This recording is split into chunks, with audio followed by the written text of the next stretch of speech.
လမ်းဘေးမှာမိုးရောက်နေတဲ့လူတစ်ယောက်တနေ့မှာကိုပိုင်ဆိုင်ဟန်ကြီးတစ်ခုဖွင့်နိုင်မယ်လို့တင်ယုံကြည်ပါသလားအားလုံးပဲတော်တာ YouTube channel ကနေပြန်လည်ကြိုဆိုပါတယ်မိတ်ဆွေတို့ရေလမ်းဘေးမှာမိုးရောက်နေတဲ့လူတစ်ယောက်တနေ့မှာကိုပိုင်ဆိုင်ဟန်ကြီးတစ်ခုဖွင့်နိုင်မယ်လို့တင်ယုံကြည်နိုင်ပါသလား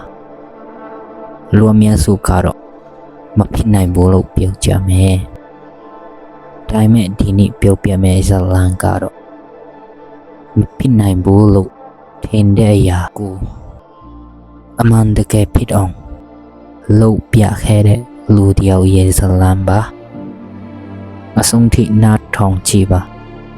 မိစိတ်ဓာတ်ကိုပြောင်းလဲသွားစီမဲ့ဇာတ်လမ်းတစ်ပုဒ်ဖြစ်နေမယ်လို့ယုံကြည်ပါတယ်ကူချောဆိုတဲ့လူငယ်တယောက်စီတယ်သူဟာမြို့ရဲ့လမ်းဘေးမှာမိုးရောင်ပြီးအသက်မွေးဝမ်းကြောင်းရှာနေသူကွာမိနစ်တိုင်းမိနစ်9နာရီမတိုင်ခင်ကလေးကသူနိုးတက်ပါတယ်အမေကမုတ်လို့ပြီးသူကအဲ့ဒီမုတ်ကူတွေကိုစီပြီးအိတ်ထဲပြီးလမ်းဘေးဆိုင်လေးတစ်ခုကိုတဲသွဲရပါတယ်နေပူလားမိုးရွာလားမရွေးပါဘူးနေ့တိုင်းအလုပ်လုပ်ရပါတယ်တနေ့ဝင်ငွေကတော့မများပါဘူးတလီမုတ်တွေကုန်သွဲရင်ပြောတယ်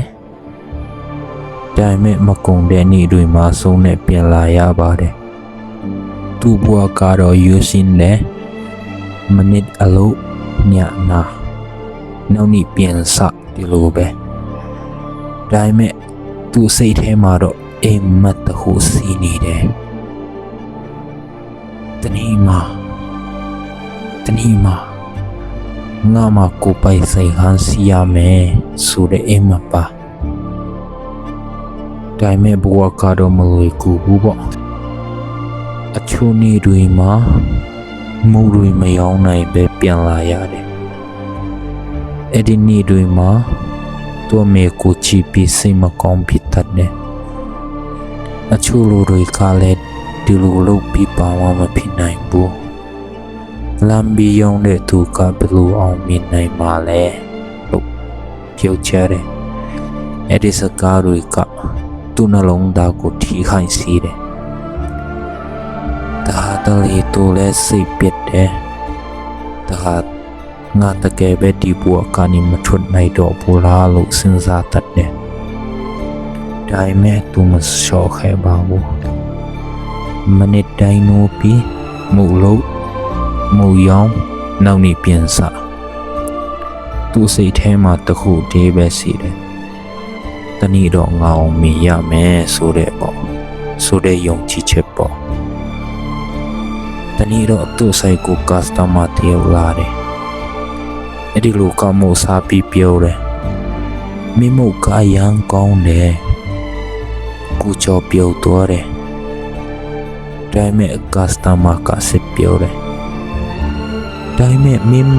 မကတင်မလုပ်တာပဲပြဿနာကူချောနားမလဲဘူးမကတင်ဆိုတာပါလေအဲ့ဒီလိုကပြောတယ် Facebook တုံးဗီဒီယိုတင်လူတွေတိလာအောင်လို့အဲ့ဒီစကားကသူ့ဘဝကိုပြောင်းလဲစေတဲ့စကားဖြစ်သွားတယ်အဲ့ဒီနေ့ညမှာသူဖုန်းကိုယူပြီး Facebook page တစ်ခုဖွင့်လိုက်တယ်မုတ်ပုံတွေရိုက်တယ်ဗီဒီယိုလေးတွေတင်တယ်အစမှာတော့ like မရှိ comment မရှိ view မရှိဘူးပေါ့ဒါပေမဲ့သူမလျှော့ခဲ့ပါဘူးနေ့တိုင်း post တင်တယ်ဗီဒီယိုတင်တယ် quality ကိုမြင်တယ် beginning ကိုကောင်းအောင်လုပ်တယ်တနေ့မှာတော့ဗီဒီယိုတစ်ခု viral ဖြစ်သွားတယ် view ထောင်ချီ share များကြီး order တွေလည်းတူလာတယ်လူတွေလိုက်လာဝင်ကြတယ် delivery order တွေပါရလာတယ် သူ့ဝင်ငွေကတဖြည်းဖြည်းတိုးလာတယ်